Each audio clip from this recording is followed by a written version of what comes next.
Assalamualaikum. My name is Siti Nur Aisyah binti Baharul. Metric number 180577. I repeat, my metric number 180577. So today our group topic is about pathology in daily life. Firstly, I would like to discuss on what is the definition of the pathology. Pathology is a study and diagnosis of disease through examination of organ, tissue, body, fluid, and lastly the whole body. And next, I would like to explain the history of pathology. Pathology can be traced to earliest application of scientific method to field of medicine. Development occurred during the Islamic Golden Age. Additionally, there is three types of pathology. First, general pathology. Second, anatomic pathology. The third is clinical pathology. Basically, the general pathology is a broad and complex field, and anatomic pathology is basically according to the gross and microscopic and chemical. Lastly, the clinical pathology basically in the lab analysis of pathology. So that's all from me. Next, I will pass to my group mates, which is okay. Next, I'll pass to Chuni. Chuni, what you will explain about? Hi, my name is Tom Chuni, metric number 179106. I will be talking on diagnosis, on how a pathology do a simple diagnosis. Diagnosis is a process of tracing a disease through evidence such as clinical signs or the lesion present in the body itself. So the flow chart of doing a diagnosis is agent to lesion and to clinical signs. As pathogenesis, it would be the other way around. There are 5 types of diagnosis: morphological, etiological, differential, tentative, and final. My friend here, Kina, will explain more on the types of diagnosis. Okay, hello there. My name is Wani Shafina binti Wan Abdul Razak and my metric number is 180661. So as for the continuation of my friend where she talks about, she explained a little bit about diagnosis and pathogenesis. Now I will explain more about diagnosis. Diagnosis have 5 types of diagnosis. That is the morphological diagnosis, the etiologic diagnosis, differential diagnosis, the 4th is the tentative diagnosis, and the 5th is the final diagnosis. I agree. Right.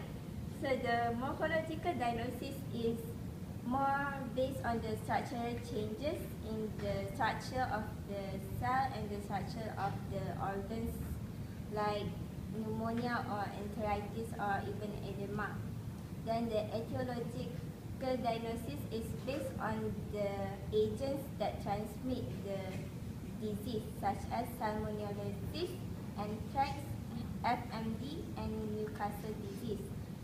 And the third one is the differential diagnosis, where we differentiate between the normal cells and abnormal cells, where it might resemble more than one disease or more than one condition.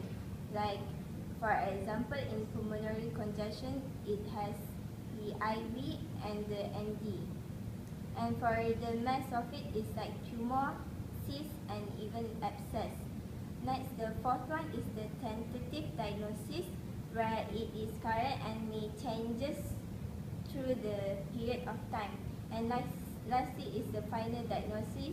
We do final diagnosis of the disease. That is all for me, and next I will pass on to my other friend, which is Marini. Okay, my name is Nur Marini Awanis binti Kamarudin, and my metric number is 180034. So today I would like to talk about one of the examples of pathology in daily life, that is car.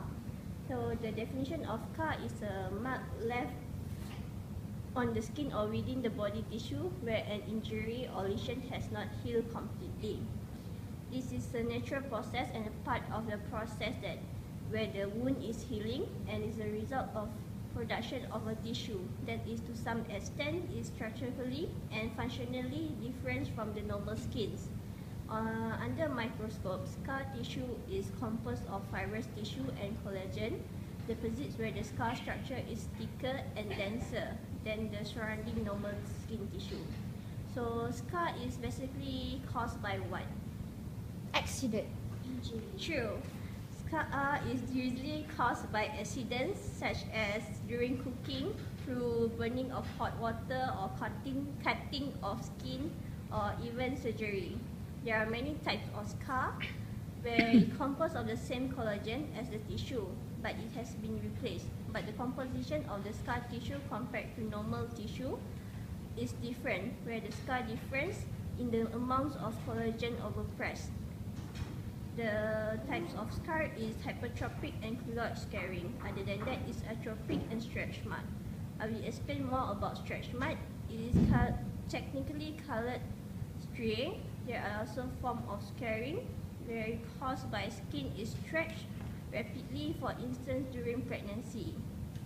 So I pass to my friend Intan that will explain about treatment of scarring. Hello, my name is Intan Nurain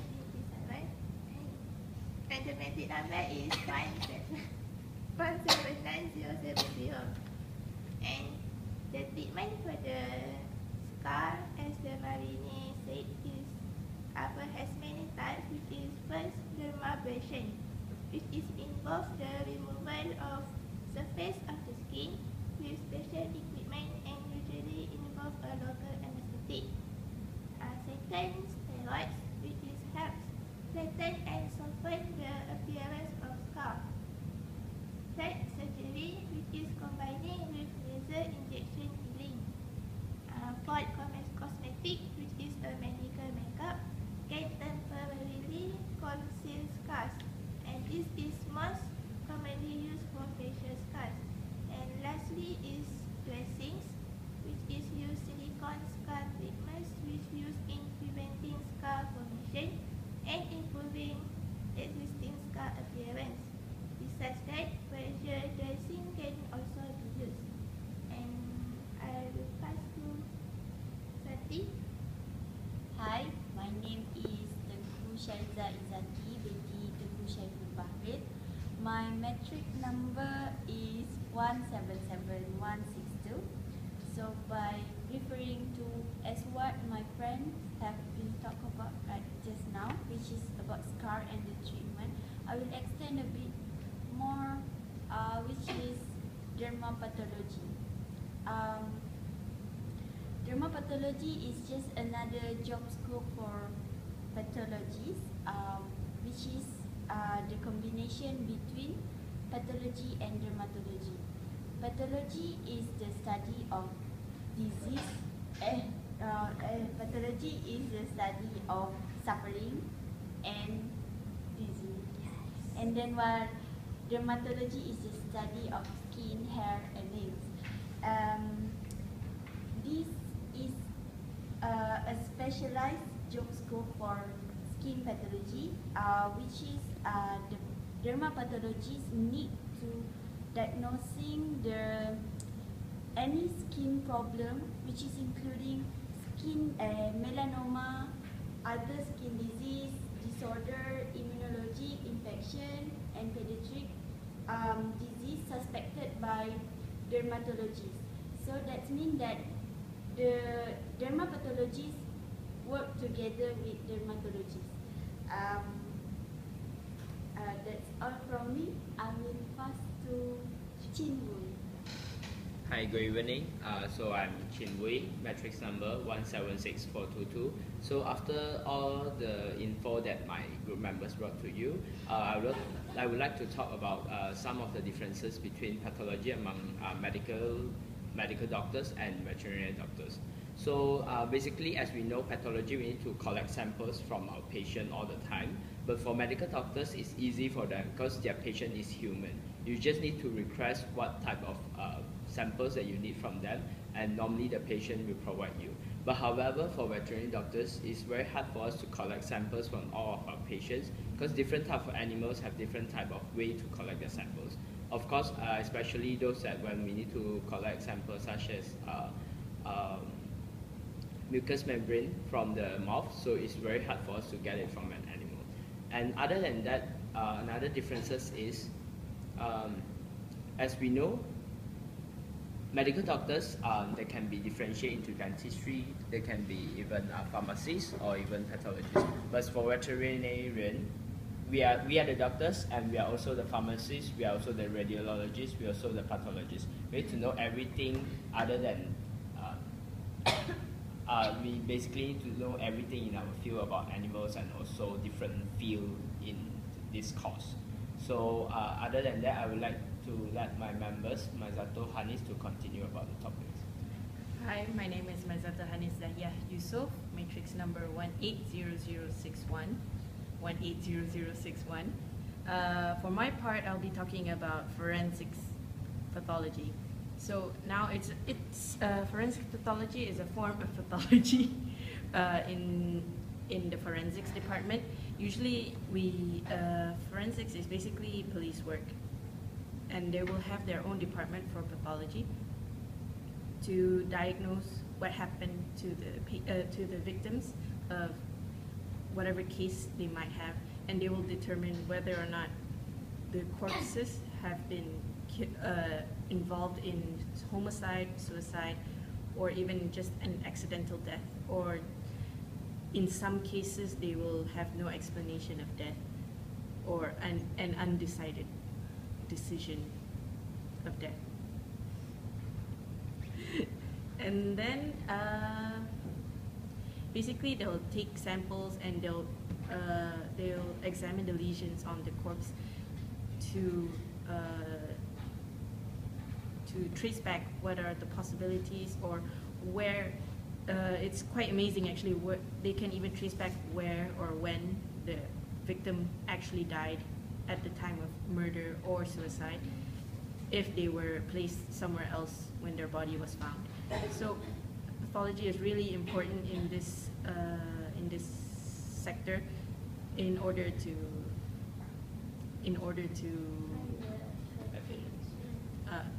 collect the evidence and serve justice. Yes, I do agree with Mazato. Other than that, for example, the topic I would like to continue, but it's still related with Mazato, because as we know, some of the zoonotic disease which host in some animals will transmit to human, for example, malaria or tuberculosis. So this when this kind of disease causes death in humans, so veterinary pathologists also will help to diagnose what is the problem and what is the lesion that appear, and will further investigate to determine whether is it the forensics or the human death in the forensic department, is it caused by zoonotic disease transmitted by animals. So any other opinion? That's true. Would anyone else like to add anything? So we all know that pathology in general is very, very important in life. And as veterinary students, we are very privileged to study the mechanisms and everything related to pathology in order to contribute more to the profession and to the world. Thank you very much. Thank you. Thank you.